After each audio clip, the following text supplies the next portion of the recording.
your dreams.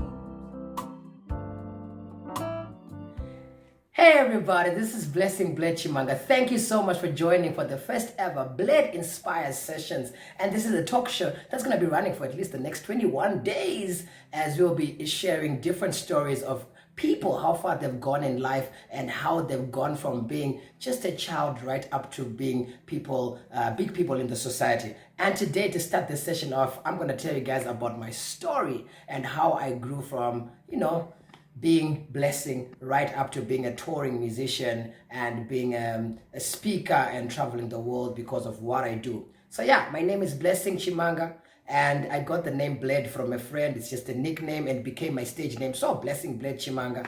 I'm 29 years. I'm last born in a family of 3. I grew up with a single mom who I respect so much, and I give all my credit to for raising me up and fighting so much for me to go to school. She also didn't even have a full-time job. She was hustling and running around to make all 3 of us be able to go to school. And I'm so grateful because I went to good schools. I went to a primary school called Hague Park School. I was a head boy in grade 7. And then I went to Prince Edward. And I'm married to one wife. Anyway, my journey really started me playing magaba, like empty tins behind my mom's house, making noise for everyone in the neighborhood, and everyone would know that I'm back from school because I'll start playing and making so much noise. And this is how my journey started. And for me, seeing the grass and the vegetables moving, with the wind, for me, I didn't know that one day it would actually mean that it would be millions of people and thousands of people following me in a live show and waving and so forth and so on. Anyway, and one interesting story is that when I was 8 years, I was sleeping in church besides my mom. And my mom woke me up because that day there was no drama in church. And guess what? I ran to the drums. I was so short, I couldn't even reach the bass drum, but I played as much as I could. And for me, just seeing people knocking their heads and, being,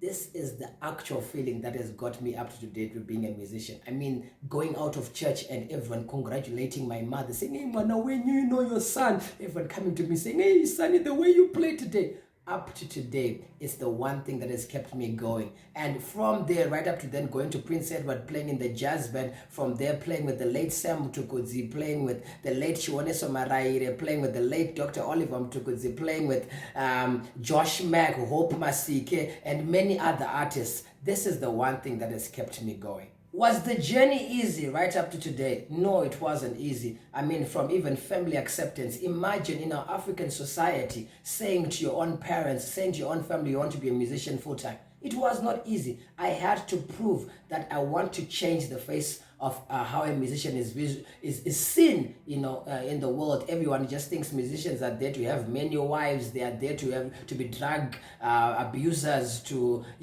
sleep with everybody. But no, that's not actually what a musician can be. A musician can be just like a lawyer, just like a doctor. Do the exact thing. Wake up, go into an office, going to work, dress up well, make money, survive, be able to take care of their family and so forth. And this is the one thing that I've always wanted to do, is to change the perception of how people have viewed musicians. Have I been able to do that over the years? I've done my best, and I'm still doing my best. I'm still in my journey, making sure that I have principles and things put in place to be able for people to respect musicians. I mean, my family, it took them time for them to be comfortable to come and start supporting me in a show or whatever. And I don't blame them. It is because of the generations before us and what they had perceived around musicians.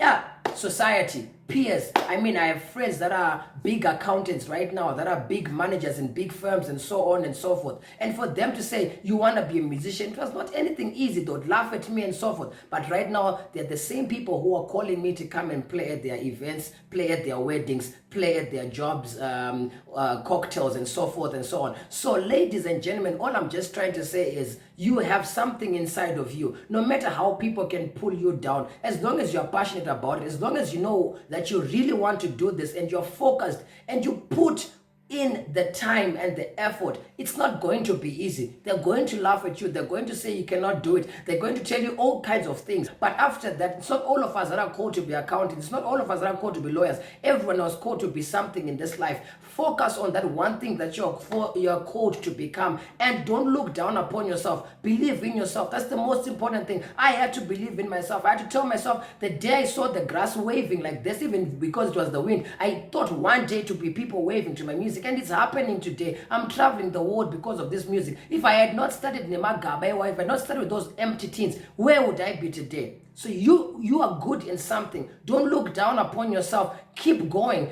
Feel the energy and the motivation today to take it again. Keep working on that thing. Keep working on that craft. Keep working on that voice. Keep working on those maths. Maybe you're the accountant that we need in this country. Maybe you're the lawyer that we need in this country, that we need in Africa. Maybe you are our next big thing, next big minister.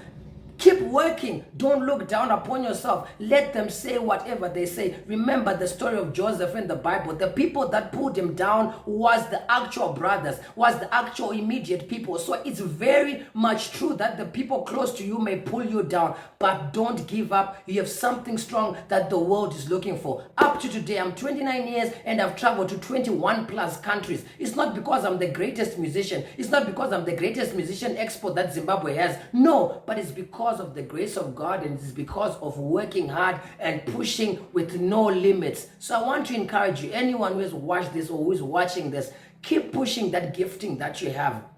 Keep pushing whatever that you want to become. You will be that person. You will be that thing one day. You just have to keep working. Stay focused. Stay in your lane. Don't change things every season. Stay in your lane. Keep working on that one thing that you want to become, and you become that person. I am working towards becoming Grammy Award winner, and one day I know it's going to come to pass. But it's not going to come easily. I have to work hard. I have to put in the time. I have to put in time in my craft. I have to think beyond the box. I have to study.